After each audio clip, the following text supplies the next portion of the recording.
Welcome back. Today, we are tackling a classic graph theory problem often found in coding interviews, finding the number of provinces. This is essentially about finding connected components in a graph. Let's define the problem. We are given a set of cities. Some cities are connected by roads and others are not. A group of connected cities forms a province. Our goal is to calculate how many of these distinct groups, or provinces, exist. The input is usually given as an adjacency matrix, often called isConnected. If the value at row I and column j is 1, it means city I and city j are directly connected. If it is 0, they are not. Remember, if city A connects to city B and B connects to C, they are all in the same province. Visually, it looks like this. On the left, we have 3 cities all connected to each other, forming one province.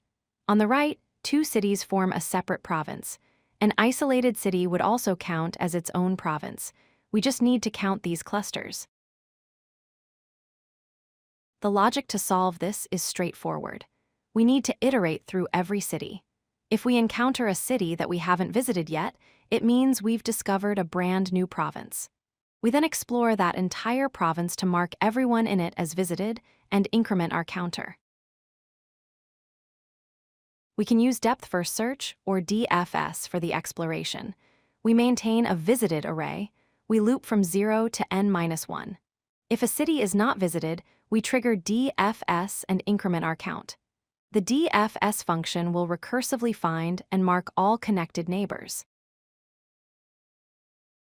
Let's trace this. We start at city 0. It is not visited yet. So, we start our DFS traversal here and immediately increment our province count to 1. The DFS recursion jumps to the neighbor, city 1, and marks it as visited 2. Since city 1 has no other unvisited neighbors, the recursion for this cluster finishes.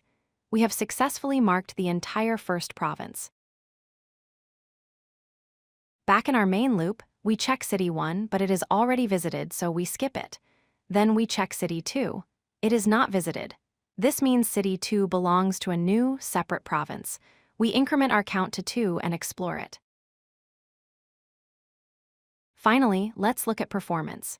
The time complexity is big O of n squared, because in the worst case, we have to iterate through the entire adjacency matrix to check all potential connections. The space complexity is big O of n to store the visited array and the recursion stack.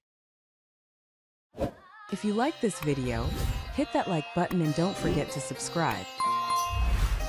Visit codelucky.com for more such useful content.